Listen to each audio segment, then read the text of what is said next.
अस्सलाम वालेकुम students, I am Jain Tabassum और आप लोग देख रहे हैं जैन अकेडमी चैनल। तो आज की इस वीडियो में हम experimental verification of grams law of diffusion जो है इसके ऊपर बात करेंगे। कहने का मतलब ये है कि ग्राम ने जो लॉ पेश किया जिसमें कहा कि किसी भी गैस का जो मास है या उसकी जो डेंसिटी है वो इन्वर्सली प्रोपोर्शनल है किस चीज़ का, रेट ऑफ डिफ्यूजन का। यानी जब किसी गैस का मास ज़्यादा होता है उसकी रेट कम होती है, जिस गैस की डेंसिटी ज़्यादा होती है उसकी जो रेट है वो कम होती है। अब इसकी हम वेरिफिकेशन करेंगे कि क्या ये बात जो है जो ग्राम के ये ठीक है या गलत आ रही है। तो इसके लिए एक एक्सपेरिमेंट परफॉर्म किया। वो एक्सपेरिमेंट कुछ इस तरह था कि सबसे पहले यहाँ पे एक ट्यूब ले लिया, राइट, और ट्यूब के जो दोनों सिरे थे वो दोनों कुल्ले छोड़ दिए। यानी एक ग्लास का ट्यूब ले लिया, यहाँ पे ये एरिया, ये जो सिरा है ये भी ओपन है, ये सिरा भी ओपन है। अब क्या किया, इसके बाद एक बीकर लिया, यहाँ पे एक बीकर लिया, इसमें डाल दिया HCl जो कि क्या है, एसिड है। इसके अलावा दूसरा बीकर ले लिया, इसमें डाल दिया अमोनिया NH3। इसके अलावा यहाँ पे जो ट्यूब है इसका जो लेंथ था वो कितना था, 100 सेंटीमीटर। अब यहाँ पे HCl ये भी लिक्विड फॉर्म में है, L मीन्स लिक्विड, अमोनिया जो है ये भी लिक्विड फॉर्म में है।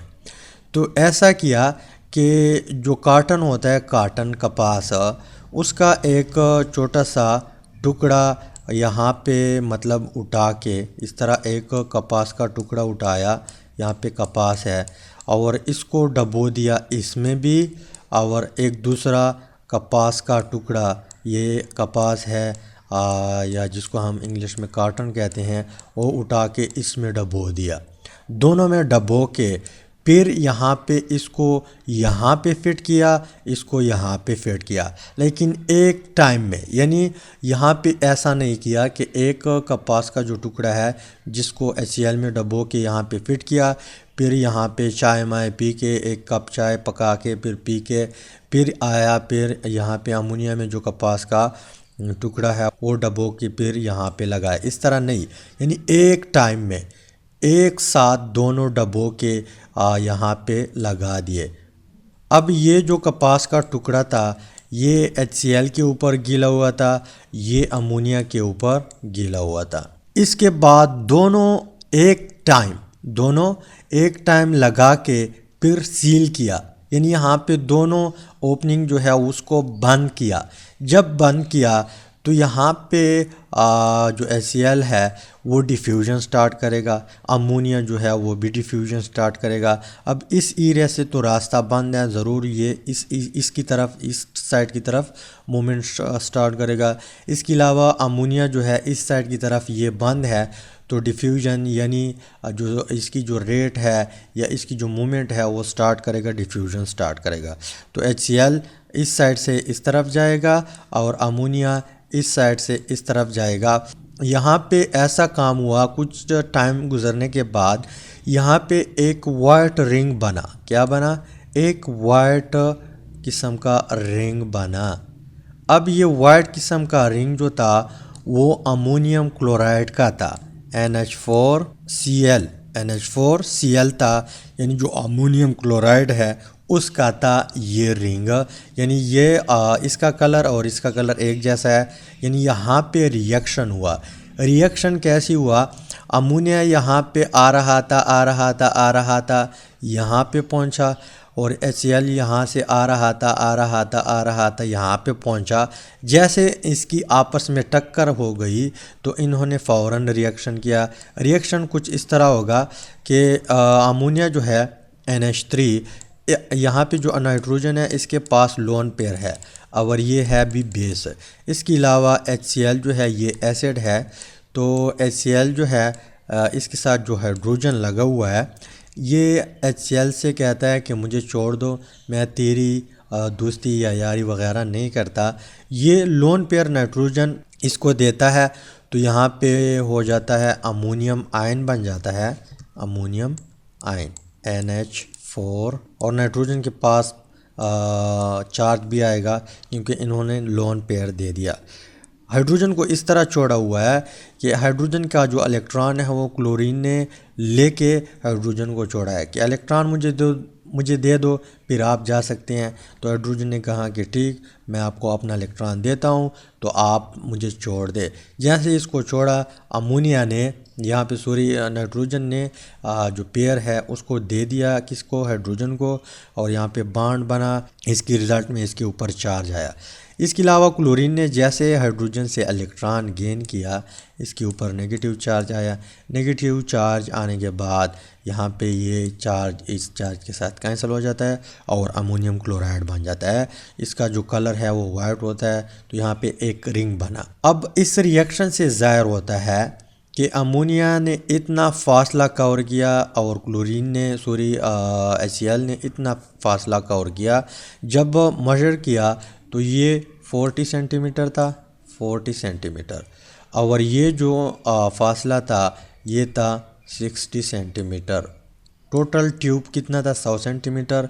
इस साइड से 40 सेंटीमीटर के ऊपर ये रिंग था और इस साइड से 60 सेंटीमीटर के ऊपर ये रिंग था, ये जो वाइट रिंग है। अब इससे ये ज़ाहिर होता है कि अमोनिया ने 60 सेंटीमीटर फासला कवर किया, डिफ्यूजन किया। इसका रेट कितना है, 60 सेंटीमीटर, और इसका रेट कितना है, 40 सेंटीमीटर। अब यहाँ पे तो हमें ये पता चला कि अमोनिया ने 60 सेंटीमीटर फासला कवर किया और HCl जो है उसने 40 सेंटीमीटर फासला कवर किया। पर यहाँ पे ये हम कैसे मालूम करेंगे कि अमोनिया ने ज़्यादा तो फासला कवर किया, ये कितना ज़्यादा है, कितना फास्टर जा रहा है अमोनिया किससे, HCl से। तो इसके लिए यहाँ पे पहले एक्सपेरिमेंटल वैल्यू हम मालूम करते हैं। यहाँ पे हमें मालूम है कि वेलोसिटी जो है वो इज इक्वल टू होती हैं S/T। S क्या है, distance travel by a gas, यानी अमोनिया है या HCl है, उसने जो डिस्टेंस कवर किया हुआ है वो क्या है, S है। और टाइम कितना लगा, टाइम दोनों का एक ही लगा होगा। तो यहाँ पे हम टाइम भी लिखते हैं और यहाँ पे ये जो डिस्टेंस है ये बराबर होता है वेलोसिटी का। वेलोसिटी यानी कोई भी ऑब्जेक्ट जब पर यूनिट टाइम में जितना फासला कवर कर सके उसको हम वेलोसिटी कहते हैं। अब V ऑफ अमोनिया हम मालूम करते हैं। V ऑफ NH3 कितना था, 60 centimetre, 60 centimetre divided by T हम लगा सकते हैं। इसके अलावा वेलोसिटी ऑफ HCl जो है वो कितना था, S कितना था, 40 सेंटीमीटर, और यहाँ पे टाइम जितना लगा वो भी हम पुट कर सकते हैं। लेकिन पहले यहाँ पे हम डिवाइड करते हैं। यहाँ पे जो T की वैल्यू है वो हम पुट नहीं करते क्योंकि एक टाइम पे यहाँ पे दोनों फिट किए, फिर सील किए, फिर यहाँ पे इसकी डिफ्यूजन स्टार्ट हो गई। तो टाइम की जो टाइम उन्होंने जो नोट किया था वो हम लिखते नहीं है यहाँ पे क्योंकि दोनों का सेम है। तो इसको अमोनिया के ऊपर ये हम डिवाइड करते हैं। तो velocity of NH3 divided by velocity of HCl is equal to 60 centimetre बटे T डिवाइडेड बाई तकसीम है यहाँ पे 40 सेंटीमीटर बटे T। अब यहाँ पे जो डिवीज़न साइन है इसको हम चेंज करते हैं, मल्टीप्लाई करते हैं, तो ये उल्टा हो जाएगा। तो 60 divided by T multiply by T divided by 40।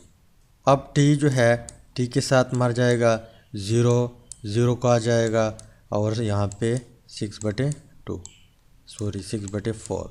अब डिवाइड कर दे, 6 यहाँ पे लगाए और यहाँ पे 4, तो 4 1 ज़र 4, 2 बचा, 0 लगाए, इशारिया ऊपर लेके जाए, और 4 5 20, 5 यहाँ पे लगाए।